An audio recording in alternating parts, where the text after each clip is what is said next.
Okay, well and good. Good evening, everybody. A very warm welcome to each and every one of you to this extraordinary evening filled with literature, adventure, a lot bit of historical journey, exploring, everything filled in together. My name is Nagma. I'm going to be your master of ceremonies for the evening, and my job is to ensure that you do not sleep off during the next 1 hour. So if you feel sleeping, if you feel any bit of the time you feel like you're getting a little bored, please do make sure that you let me know so that we can ensure that you are involved and you enjoy the event throughout. Now to kick off, I would like to extend a warm welcome to Mr. Yogesh Patgaonkar, none other than the young author's father, to please come onto the stage and officially welcome the entire gathering today. Over to you, sir. Thank you, Nagma.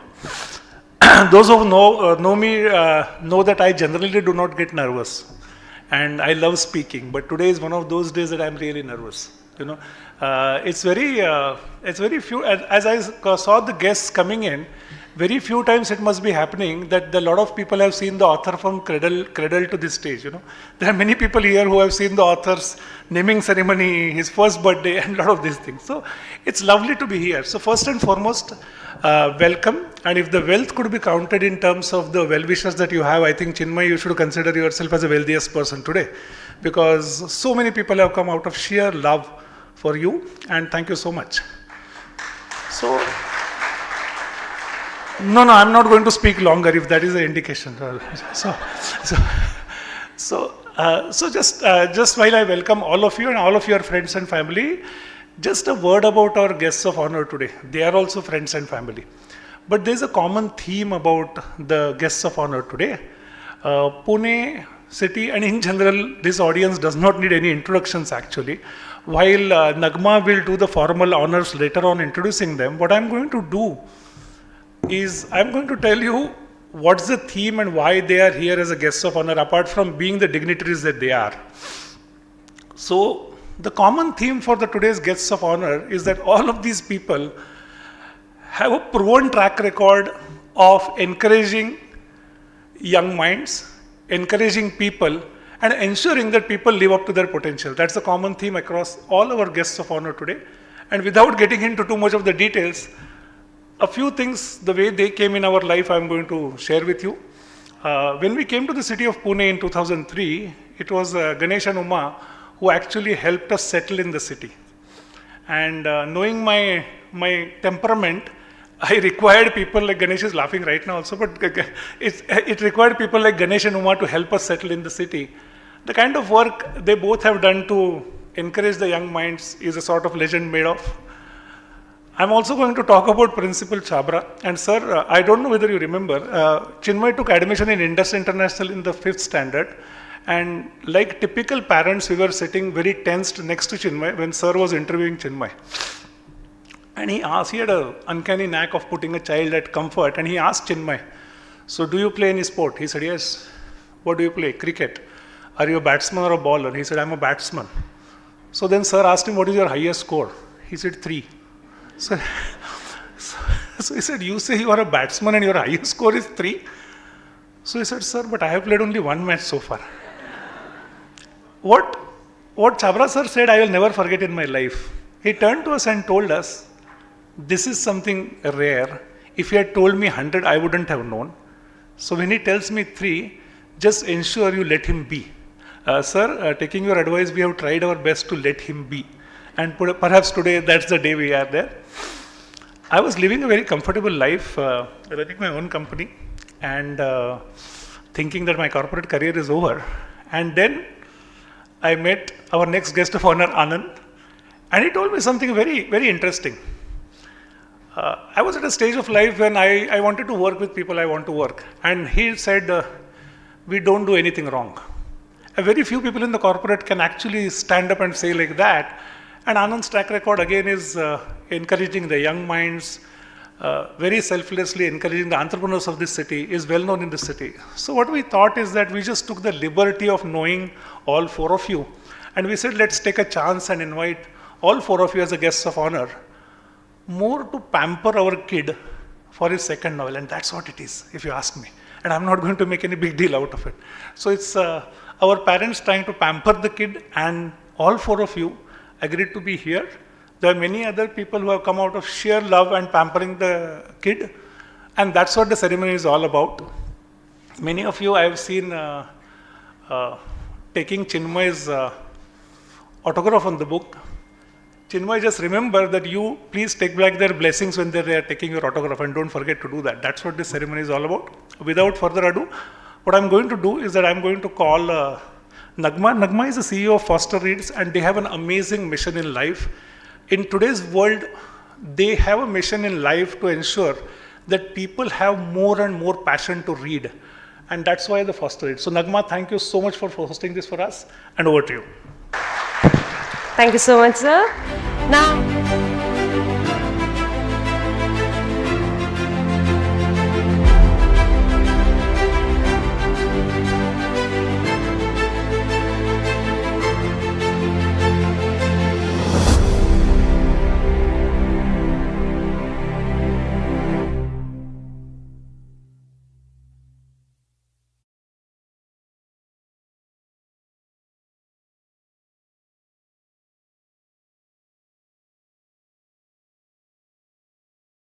okay, well and good. Good evening, everybody.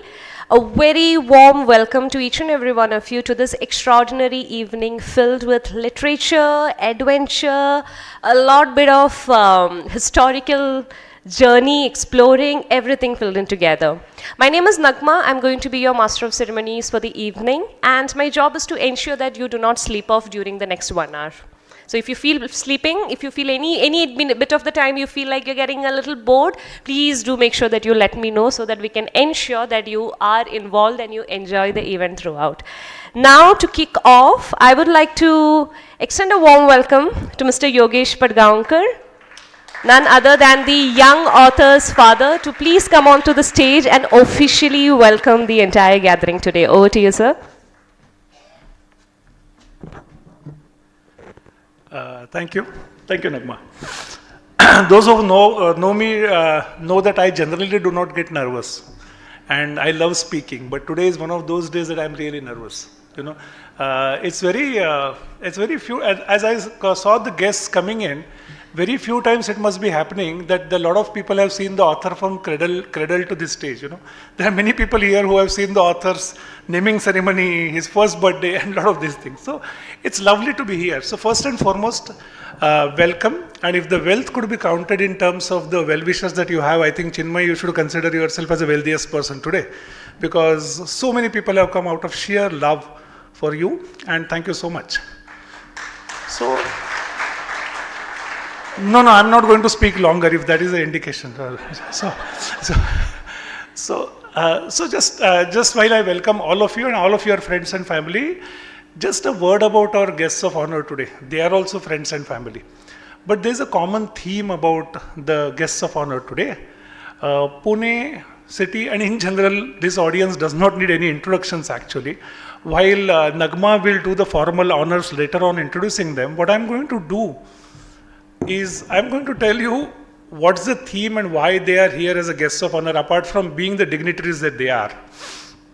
So the common theme for the today's guests of honor is that all of these people have a proven track record of encouraging young minds, encouraging people, and ensuring that people live up to their potential. That's the common theme across all our guests of honor today.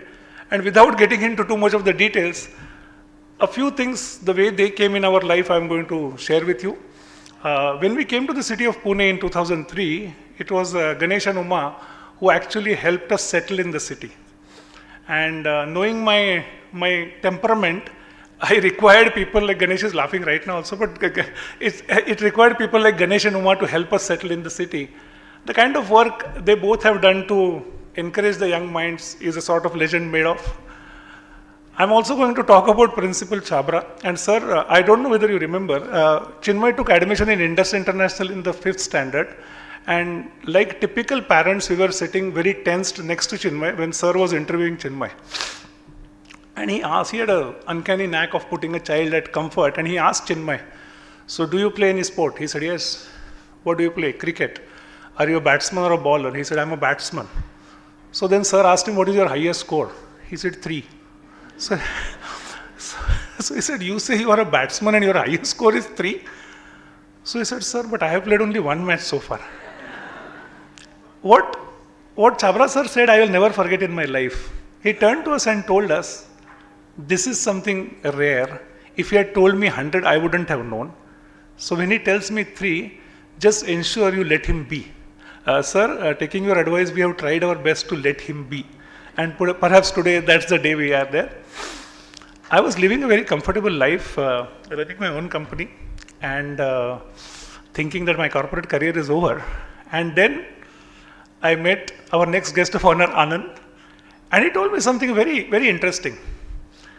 I was at a stage of life when I wanted to work with people I want to work. And he said, we don't do anything wrong. Very few people in the corporate can actually stand up and say like that. And Anand's track record again is encouraging the young minds, very selflessly encouraging the entrepreneurs of this city, is well known in the city. So what we thought is that we just took the liberty of knowing all 4 of you. And we said, let's take a chance and invite all 4 of you as a guests of honor, more to pamper our kid for his second novel. And that's what it is, if you ask me. And I'm not going to make any big deal out of it. So it's our parents trying to pamper the kid, and all 4 of you agreed to be here. There are many other people who have come out of sheer love and pampering the kid. And that's what the ceremony is all about. Many of you I have seen taking Chinmay's autograph on the book. Chinmay, just remember that you please take back their blessings when they are taking your autograph, and don't forget to do that. That's what this ceremony is all about. Without further ado, what I'm going to do is that I'm going to call Nagma. Nagma is the CEO of Foster Reads, and they have an amazing mission in life. In today's world, they have a mission in life to ensure that people have more and more passion to read. And that's why the Foster Reads. So Nagma, thank you so much for hosting this for us, and over to you. Thank you so much, sir. The man of the hour. I would like to invite, without further ado, our young author, Chinmay, onto the stage. We would like to really understand Chinmay as an author, because I'm very sure that a lot of you know Chinmay from I don't know, from the time he was born. You see. Okay, my first question to you, Chinmay. The book that you've written, Ashoka's Secret, it's a lot of history, right? There's a lot of history in it. There's a lot of deep diving into the old age kings, the old age war and everything. Where did you get this entire inspiration about, or the inspiration to pick up such a big topic and such a rare topic, I would say? Because a lot of other topics we keep seeing, if it is mythology also, today it's very common. But then why history? What was your inspiration behind that? So, firstly, thank you so much for being here. I'm really grateful for your presence. And like, to begin with, I think the reason I got so involved in history is because of my sister, Janvi, my elder sister, who is an archaeologist. And just the dinner table conversations about history and just history 101 and every single intricate detail that she mentions about history on the dinner table, really, it inspires me, and that is something that has been the reason for me to take up history. So that is why Ashoka's Secret is also based around. So it is based around history, and the protagonist of the book, Ananya, who is also the character, is named after my cousin, who's right here. So the character, who's a PhD scholar, is inspired a lot by my sister and her passion for history. Interesting. How much are you missing your sister right now? Very much. On a scale of 1 to 10, I think 30. You rarely get a chance to stand in front of a big crowd and then give a message to somebody. Is there a message that you want to... Oh yeah, is there a message you want to give to the camera over there? To your sister? Please read the book and give me a review.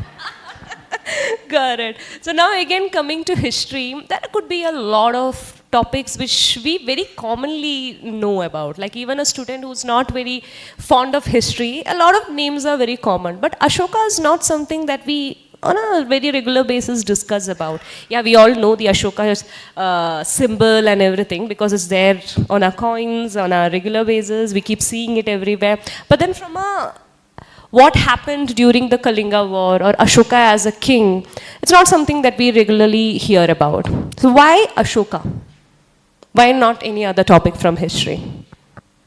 Ashoka, well, I mean, the one aspect of Ashoka that has been caught in the story is that there's this conspiracy theory that after the Kalinga War, Ashoka was completely devastated by it. He converted to Buddhism because it is all about peace and harmony. So after converting to Buddhism, he created this secret society called the Nine Unknown, preserving 9 different areas of knowledge, from alchemy to microbiology to communication to propaganda, and all the 9 subjects. So the purpose of the secret society was to preserve and update these 9 manuscripts over time and reveal it only at the right time. So that aspect, assuming that this conspiracy theory is true, I have taken that aspect and connected it to modern India, where there's this PhD scholar who's researching on Ashoka and his secret society. While I'm so excited to talk about it, I think I want to leave the audience and the readers to find it out in the book. That's the indication that you have to go back and read the book. Well, you've been talking about a lot of history, a lot of difficult terms, and a lot of things that happened in the past. I'm sure you would have had a lot of research process while you were trying to write this book, right? So can you tell us a little bit about your writing process? Right. So before I get into my writing process, I always I find a story and write on it. I usually have a certain sense of interest. So for example, talk about my first book, The Last 21 Hours.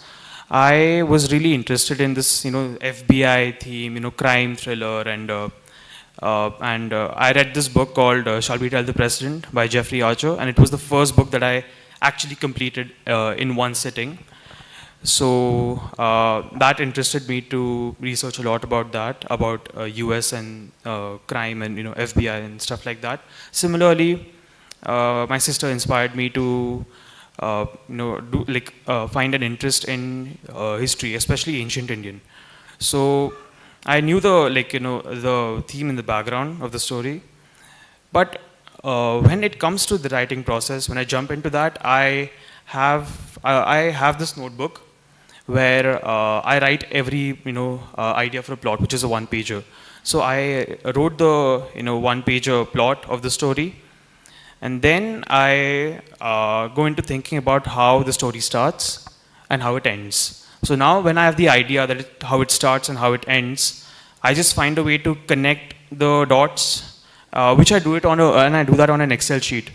So chapter 1, what's happening and the characters involved and stuff like that. Similarly, in that very same Excel sheet, I have the list of books and sources that I have to refer to, and that is how my writing process goes. So I'm writing and researching kind of at the same time. Aspiring writers from the audience, you know for a fact you can go back to Chinmay for your advice in future when you're writing your book. Okay, coming back. Well, in the book, for those of you who haven't read the book so far, I've read the book. I'm one of those lucky people who already read the book before the launch. So in the book, the characters are traveling to various places, starting from Tibet, they're in Dharamshala, they are in New Delhi, there are incidents happening abroad, there are a lot of places that is covered. So while you were writing, how did you manage these incidents happening in different places? Did you visit these places? Well, no, I mean, as much as I would have loved to, I didn't because, I had to research my way out of it, and I kind of play around with Google Maps on this satellite feature, and I just find out, okay, this is the this is location X and this is how it looks, and okay, let's see if I can try describing it, or maybe I can add my own touch to it. So that's how it goes about, at least as far as the location is concerned. And yeah, the rest, well, I do read different sources. For example, there is a so the locations and like which are also pretty significant historical monuments. The information around that is out there in the public domain, or there are certain books about Ashoka which also mention these locations. So that is where I go on about researching and finding out this is how it is all about, and I have included fragments of that in Ashoka's Secret. So where do you find your information from? Like you were telling, you were searching. There's a lot of historical facts you have added. I'm sure even though the book is actually a fiction, you definitely would have had make a lot of references, right? So where exactly were your sources? Um, I'll have to remember, but yeah, I think I've mentioned different sources that I've referred to in the bibliography. So yeah, sources like even if it like documentaries or YouTube videos, travel videos, and like of these monuments, or different news articles, different books are my they were all my sources. I'm sorry, I can't really remember them, but they're there in the bibliography section of the book towards the end. Great. Thank you so much. Next, I have an interesting questions which I'm sure Chinmay's teachers are going to be very interested to see, listen to the answers. Well, in the book Ashoka's Secret, it involves a lot of themes. It involves danger, there's persuasion, there is a pursuit of knowledge. So there are various themes in the book, right? Now, among all these different themes, which theme resonates the most with you and why? I feel the pursuit of knowledge really matches the theme of Ashoka's Secret because, well, yeah, on one hand you have the nine unknown that preserves this knowledge for the right reasons, and then on the other hand, there are these bunch of people who want it for their own purpose. They want access to these like different manuscripts, this like 9 areas of knowledge for their own gain. So just the good and evil thing around that is something that I feel really matches with the pursuit of knowledge part, because there are, on one hand, the pursuit of knowledge is in a positive way, while there's the pursuit of knowledge for a negative sense of ambition.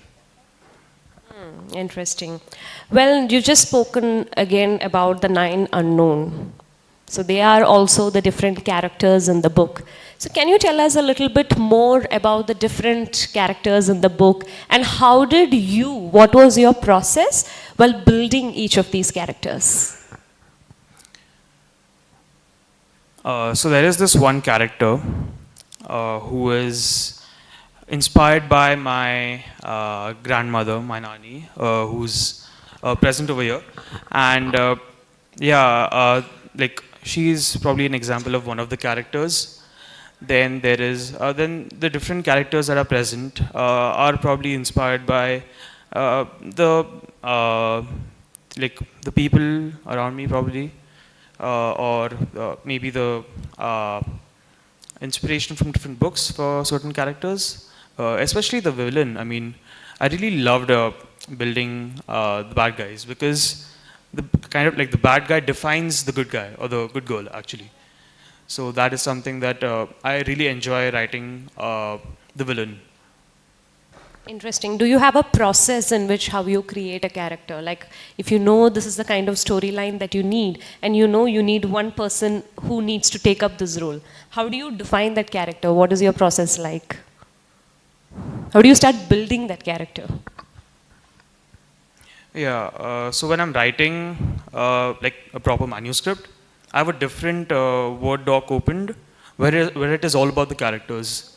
So it includes everything about them. For example, if Ananya as a character is concerned, I'll mention, like, so she's a PhD scholar, what she, who she is as a person, probably a zodiac sign, her favorite food, and yeah, different nuances about each character. And writing that part is something I really like I really enjoy. So I don't include it in the manuscript while writing it. I write it on a separate document, and certain fragments can be mentioned in like certain parts of the book. Does any of the characters in the book resemble you? No, not really. I like to be. I like to think that I'm the spectator in the book. Oh, okay, good, then got it. Well, in the novel, you're spanning around different locations, different situations, different kind of emotions and everything. So, is there any particular instance or a scene from within the book that is your favorite? If you have, then why? I feel, well, if you ask me honestly, the entire book is my favorite. But the action scenes and the different, the description of the action scenes kind of build the anxiety even in my head when I'm reading it. And also, like the historical part of it is something I find really interesting because, like, hey, wait, I researched this and I'm also including it here. So that is something I really like, I really get excited about when I'm reading it and also writing it. Nice, interesting. Well, I'm sure people seated here today know that Ashoka's Secret is not your first book. You have a published book before that. Now, what do you think personally that from your first book to the second one, Ashoka's Secret, how have you evolved as a writer? I think, so the first thing that I have really observed in both the books is that one thing that I've really learned over the process of after finishing the last 21 hours to now finishing Ashoka's Secret is that a lot of patience is required to write, then edit, then publish it. So that is one thing that is very important. And also, I think I have learned how to include the necessary and the relevant parts. So, for example, the very first draft of Ashoka's Secret had 68 chapters, and before sending it for the editorial process, I read the manuscript and I removed 50% of the chapters. And I thought that, and while it was very challenging for me to remove them, so it's better to keep my writing a lot more crisp and concise and like straightforward. So that is one thing, and that is a very important insight for me during my writing process. Thank you for sharing that. Now, this part was about how you evolved as a writer. But what do you think personally? How has a journey of spending time with yourself, spending time with a lot of research, spending time within your own mind, trying to gather thoughts, spending them down, rereading them, correcting them, editing them, again, like you said, deleting some of those parts. Has this impacted you personally? I think removing 50% of the chapters, it was very challenging for me because I was like, okay, I have put so much research into this, so much time into this, and I'll be very honest here, I was also quite disappointed when I removed those chapters, but then I kind of viewed the whole process as a reader, or at least from a third person's perspective, and I thought that, okay, as a third person, I see that this is not really making any sense. So it is good for the story to, let go of the chapters that don't make any sense or are not adding any relevance. Interesting. I think personally also you can say that you have evolved as a person. Great. Coming to some fun questions. If there is any character in your book who you can go on a coffee date with, let's not call it a date, go on a coffee with, who would that be and why? You'll have to tell us why exactly, what characteristic of that person do you like so much that you want to go on a coffee with that person? So, I think I would really, have a cup of coffee and chat with this character named Mark Tanner, who's a very cool guy, and who's also the villain, you might add. yes, and also another character named Richard. So I'll spend time with them, chat with them. They seem so because I really liked writing them because they were the antagonists and the bad guys.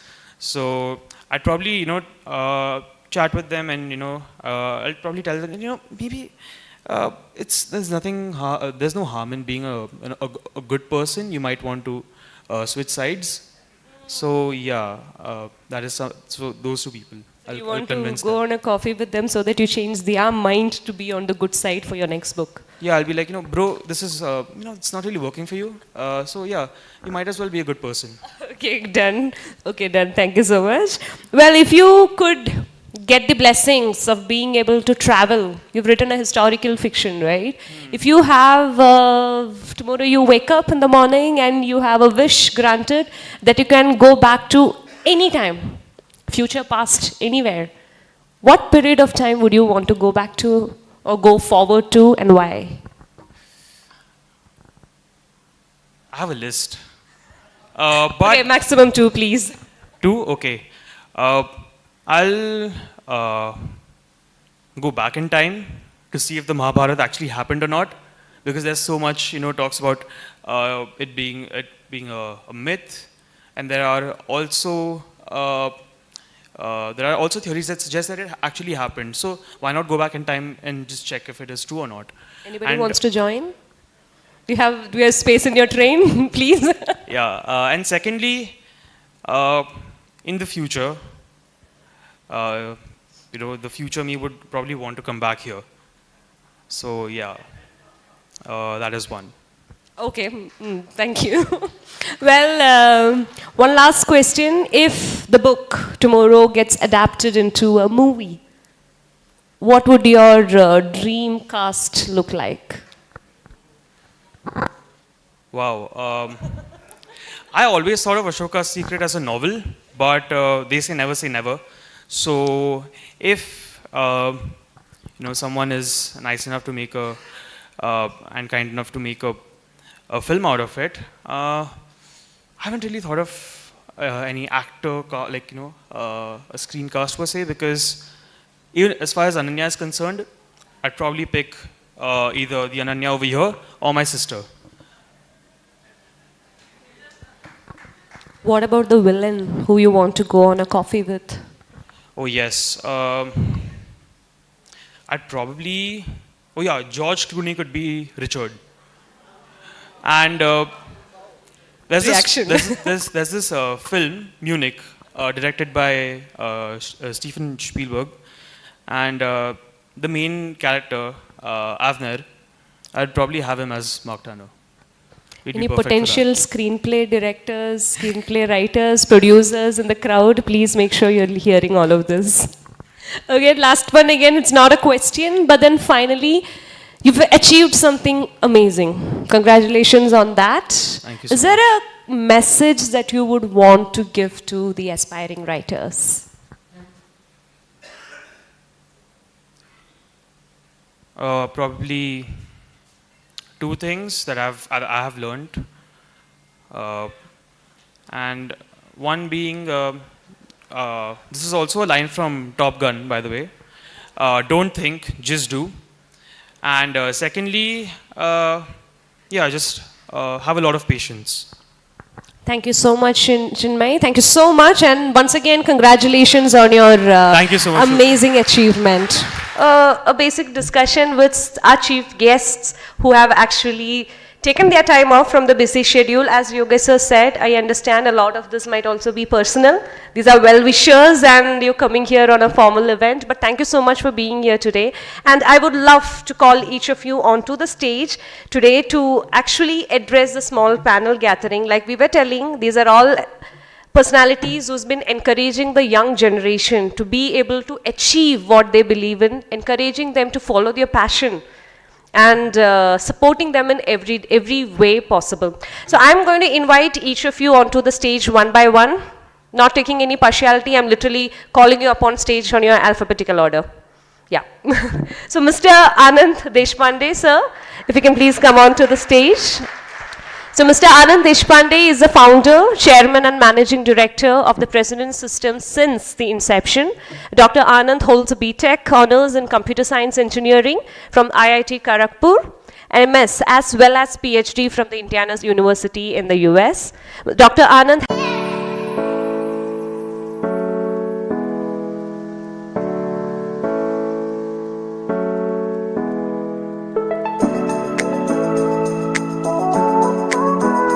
Yeah, what a wonderful occasion. So first of all, hearty congratulations to Chinmay, Pallavi and Yogesh. As Yogesh mentioned, we are really delighted and privileged to be part of this wonderful moment because we have seen Chinmay literally from the time he was born. So really thrilled to be here today.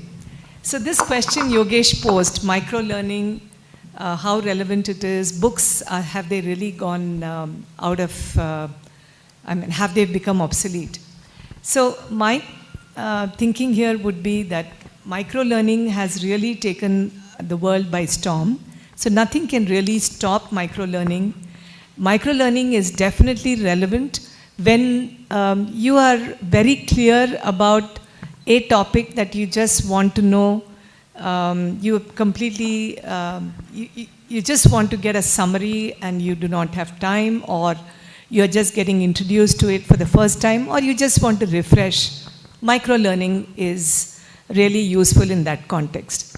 But when you really want to get to know a subject in detail, you want to have the context, and you want learning typically a subject in depth would mean that you need to go deep and be able to absorb the contents, have the context, sometimes move in different directions as well, because that also brings in a clearer perspective.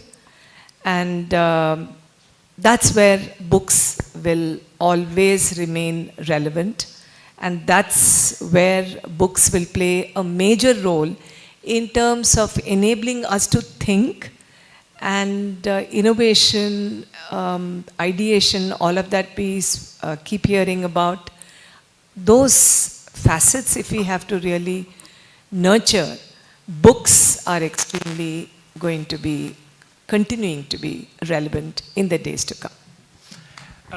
To all esteemed guests, just feel free to express your opinion, add to your points about what should the young people do in today's world where the information is so much. So just feel free. Right. First of all, I'd like to congratulate Chinmay and to the proud parents, for his accomplishments. As an educator, there is nothing more excel beyond what is mandated. People come to school and do their education. That's mandated. But what he's doing is not mandated, and that gives you a great amount of satisfaction.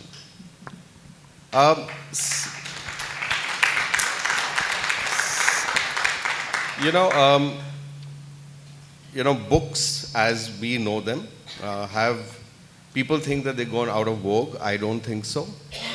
I think, as educators, we always try and tell young parents that part of the good parenting, okay, everyone's a good parent today, but part of the good parenting is also encouraging your children to develop the habit of reading. Because that will allow young people to experience. You can't go physically to experience everything. There's a lot of experience that comes through books. It helps young people to build perspectives. It also, in my opinion, helps young people to build the moral man in them. I think, whilst in today's world there's a lot of focus on the economic man, but I think the habit of reading helps them to build, evolve themselves to become good people who will then end up doing good. And like ma'am said, I completely agree with her. Whether it's micro teaching or nano teaching or using the plasma, it's going to be a part of, young people's world. It helps you to find a lot of stuff very quickly. You can kind of go from one place to another place and, kind of find different things. But when you then have to go deep into it, like she said, then you need the physical book, in my opinion. And today they say that young people must be trained to build what is called a biliterate brain, where there's a combination of the plasma and there is and that of the book. So they say that you've got to have a plasma brain and a paper brain, and collectively it makes a biliterate brain, and therefore both are important. But, like, reading a book is definitely something that all of us must encourage young people to do. So let me approach this point a little tangentially, because I met Chinmay for the first time when he was a concept in Yogesh's head. So at that point he was not yet born, and the unborn child is always a superhero. The time I actually met him was when they had moved to Mumbai, and I stayed in their house for a night, and there was this completely villainous little 10-month-old kid, okay, who used to refuse to leave my door. He doesn't remember, because he was too young for that. I said, oh my God, what will this boy grow up to be? He was such a dangerous kid at that point of time. Okay. And just the anecdote, I mean, I grew up in a little village called Tatisilva in Jharkhand. It's very close to Ranchi. 20 years back when I said Ranchi, people used to look as dazed as you look. But then Mahendra Singh Dhoni happened, so everybody knew Ranchi. But Tatisilva was a village. And my sister and I actually studied in a little convent school 5 kilometers away. Half the time we used to cycle. Sometimes if we were lucky, we would get a bus. And I remember the first time I heard a name called IIT was probably when I was in class 8 or maybe class 7, I don't know. And somebody had got into IIT from Ranchi, and there was a big celebration at their house. So I remember going and telling my principal, a guy called Fitzgerald, we used to call him Fitzy. And I said, Fitzy, I want to get into IIT. So he said, wait a little, let me finish laughing and then we will talk, okay. I said, what are you laughing about? He said, you're not studying in a school which will get into any kind of tea, forget about IIT, okay. So I was like really crestfallen. I said, what do I do? So he said, what do you do? What do you really like doing? I said, I'm a great book lover. I read 4 books a week, and my father always bribes me and buying me a Enid Blyton or something else in those days. And I read those books. He said, that's it. Don't worry about your life. You speak good English. You are reading lots of good English. You will eventually write good English. When you're 60 years old and look back in your life, you will find it is the power of communication that got you else here. Today, if you look at, let me give you a statistic which you may not be aware of. There are close to 80,000 words in the English language. The average American knows 800, but gets by. The average child growing up in this country knows 600 words, proper words, and 400 WhatsApp abbreviations. Okay, and this is the generation that is growing up. So when I read the page number 4 of Chinmay's book, and I read utopia and dystopia in the same sentence, I'm saying here is hope for humanity. Okay? He will hopefully not grow up to be Shashi Tharoor, but at the same time, he will certainly grow up having a vocabulary of, if not 80,000, 20,000. Okay? So Yogesh, very tangential answer to your question, but I'm saying I completely agree with you, sir. I mean, it's reading books and reading and opening up our minds that make us better human beings. And everything we do, if we go one track and only do whatever we have to do, I think we'll live in a very dystopian world. So I think that's really what we need to change. I guess I'm the one who knows Chinmay the least. We've met only once before. But let me congratulate Chinmay, his parents, Pallavi and Yogesh, and also his sister, who seems to have had a big role to play in this book. I'm really honored to be here, and I'm going to count this moment as one of those when this book becomes famous or your movie comes out. Say, when Chinmay wrote that book, second one, this is the first time I found out you had another one. But anyway, so this would be something I can remember and tell my kids that, we were there that day when he wrote that book. So I'm really flattered to be here in this opportunity, and I'm really hoping and wishing all the very best, and you'll have many more books and many more movies to celebrate as well. Now, coming to this question about reading books, I think in the last few years, thanks to AI and all the other technology that has come into play, I think content reading has become very multimodal in many ways. So we are consuming things as reading books, but also online books. We are also listening to these books. We can basically make a film out of this using generative AI or whatever else. And we are consuming all of these at the same time, concurrently in different ways. And one might think that this might kill this or that or whatever, but I think we should not generalize. And I'm going to give you a few examples of why I think because of these new technologies, some traditional ones have changed very dramatically. So one might imagine that, people are consuming micro things. Yes, they are consuming micro things. But if you think about all the long serials of specific topics, so you have multi-episode films happening on Netflix, right? So 3 hours is not enough. I can't move it in the movie, so I'm going to have like a 32 hours, 60 hours or all that. So one would have imagined, why would anybody watch them? But they seem to be very popular. On the other hand, you look at cricket, for example, you might say T20 is going to kill test match cricket. But if you look at the new test match cricket, it's all T20 driving next generation of test match cricket really happening in a big way. If you look at AI and say, chess can beat every human, every AI can beat all the human players, and what is there to play anymore because AI is going to kill all chess. But actually, if you think about chess and what's happening in chess right now, AI has completely transformed how we play chess, and the chess has become far more interesting today than it used to be before. So like this, I believe that technology and all the other things that are coming in, we should not generalize that the world is going to go micro or whatever else. Depends on the context. We would go do many things concurrently at the same time. This book will be available in written textbook format. It will be also audibly available. Automatically, you would be able to translate to all the languages because that's available now. And with his generative AI stuff and all the Sora and other things that are coming in, I'm sure you'll generate a movie out of this very quickly as well. And it would look very cool and people will consume what is appropriate. So I think we are going to see a next generation of how we learn, how we write, how we create content. And these are all good steps, and I would not say this or that. I think it's all of those is how we look at things. And I think, Chinmay, you are at a very interesting time now. You are just starting out your career, and there's a lot of different things that are available to you as tools to write the next brilliant, I wouldn't call it book, but whatever you call it. Thank you, thanks. My next question and quick comments, because I know all of you manage multiple things at the same time. Okay, and there are a lot of my younger friends, and I'm pretending to ask this question on their behalf, but actually this is my question also. How do you manage to do so many things in a day? Because I've known you, and I have seen Sir professionally, but I have seen Sir managing one kid at home is tough. And the way he's always calm and cool, and with all those people around, I don't know how you do. So what is your advice on how do you really maintain what you want to do? And what's your quick take on that? I mean, just secret. Actually, to answer this question, we don't have to really go very far. Just look at the book that Chinmay has produced. He has to obviously be attending school, and he is at that juncture where he has to think about his future. There will be several submissions and other commitments in the school as well. And then he has still managed to produce a phenomenal book. Well, there are some controversies on those topics. That's why I said, let me ask this question. Okay, and what is really, incidentally, I have read this book from the cover page to the last page.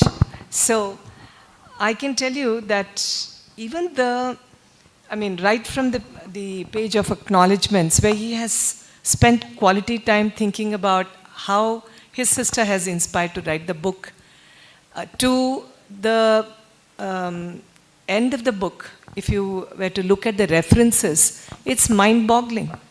The range of references he has cited. When you actually do, Anand, Ganesh would also agree, those of us who have had to spend quite a bit of time creating our thesis, the way we will have to actually bring up the references, that's a kind of diligence he has actually showed in this book, referring to many of those books, articles, videos, and so on and so forth. So he also spoke about these multiple characters and how he has planned various chapters using Excel sheet. So essentially, time management and making sure that detailing, observing each of the character, observing other people that he interacts with, and making sure that those characters really come to life. It's really a pleasure to read all of those characters come alive through this book. So, in other words, what I'm trying to say is, if a young boy, he can actually demonstrate that it is possible to do multitasking through this labor of love, I don't think it's such a big deal for some of us who have had the privilege and opportunity of a larger support system and self-motivation along the way. So that'll be my answer to your question, Yogesh. Again, I'm going to talk it from, a student's perspective and an education perspective. I think a couple of things. One is that, identify your 20%. I think it's very important because most of the time we are wasting a lot of time doing frivolous stuff. I think that's really important, and each one of us will have our own 20%. So if you can identify that, you'll seem to have more time to do it. And the second is that it is extremely important, that's what I feel, is to have a routine which is sacrosanct. I mean, you don't allow it to change. I think that allows you again to do a lot more.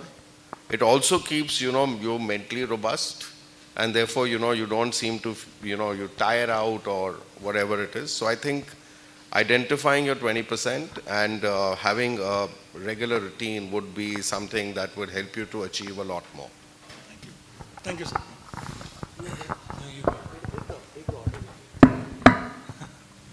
No, so I'm going to be very short. I think it's about writing things down and being diligent about the activities that you are doing, make a list. And the other thing that I find very useful is to delegate it to someone else so they come back and nag you and then you follow up on them.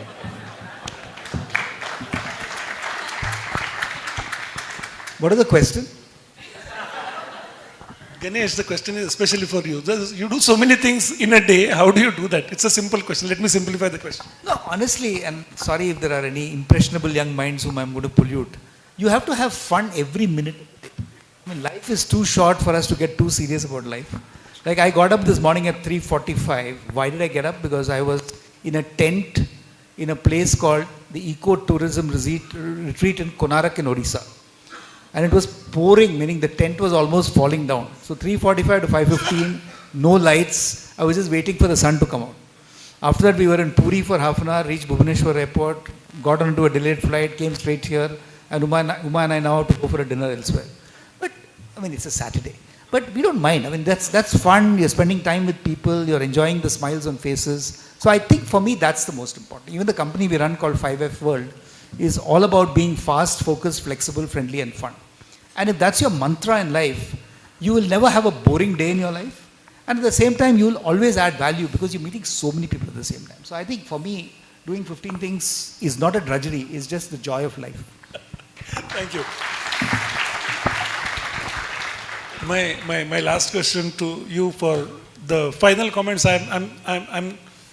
You wouldn't have read the book, but your comments on the book, author, whatever you feel like, just closing comments from all of you.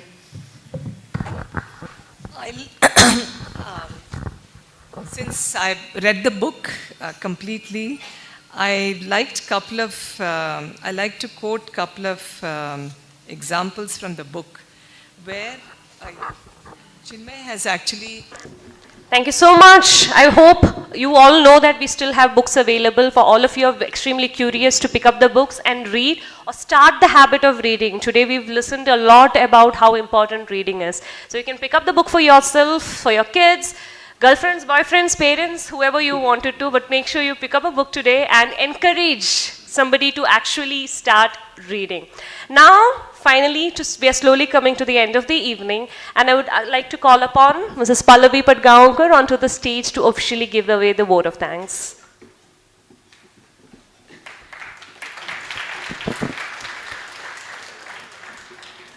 My father and my mother-in-law believe, and they really believe this, that blessings are counted on the people you have in your life, whom you call your own. So today we are totally blessed to have all of you, and it's like a moment that will be treasured all our lives. So thank you so much for being here. I start my gratitude, and we are incredibly grateful to our esteemed guests of honor. Thank you so much. I mean, this is like a dream come true. Something that we would have only wished for, but seeing it in reality was like, it reminds me of the song in My Fair Lady. I could have danced all night and have wished for more. So thank you so much for being there. They'll say thank you. To our august audience, and that has our wonderful family which we are blessed with, who've really come here from everywhere.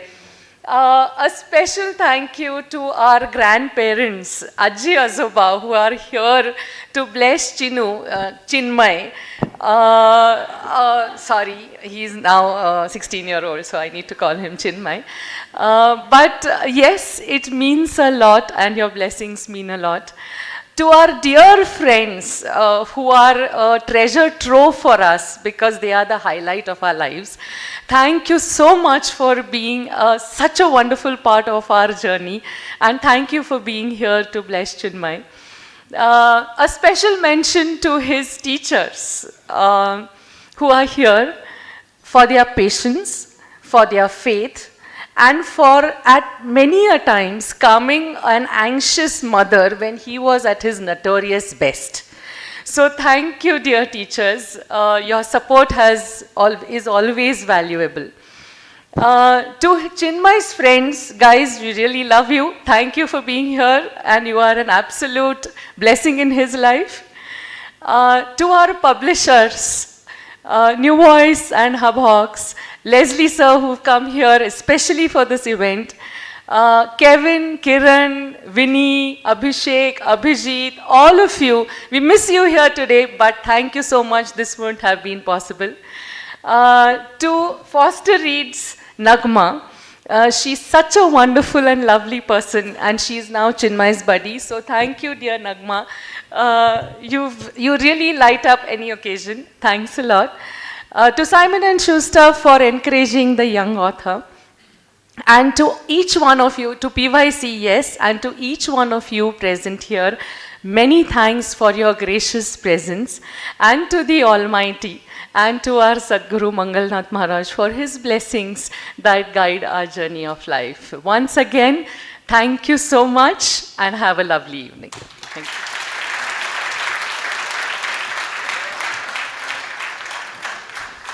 Everybody, thank you so much for being part of this wonderful evening. As we wrap up all the formalities, we invite you to join Chinmay and the entire gathering for a high tea that's available right behind there on the back side. The food high tea is waiting for you. We also have the books available here.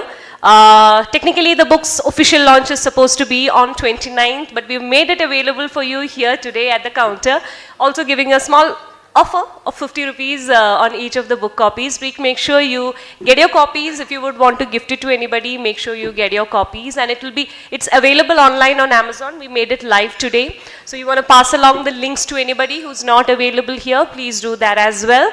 And yes, grab your copies, grab the author, make sure you get the copies signed by him before you leave, and make sure you click a lot of pictures. Thank you so much for being part of this wonderful evening, and enjoy the rest of the day.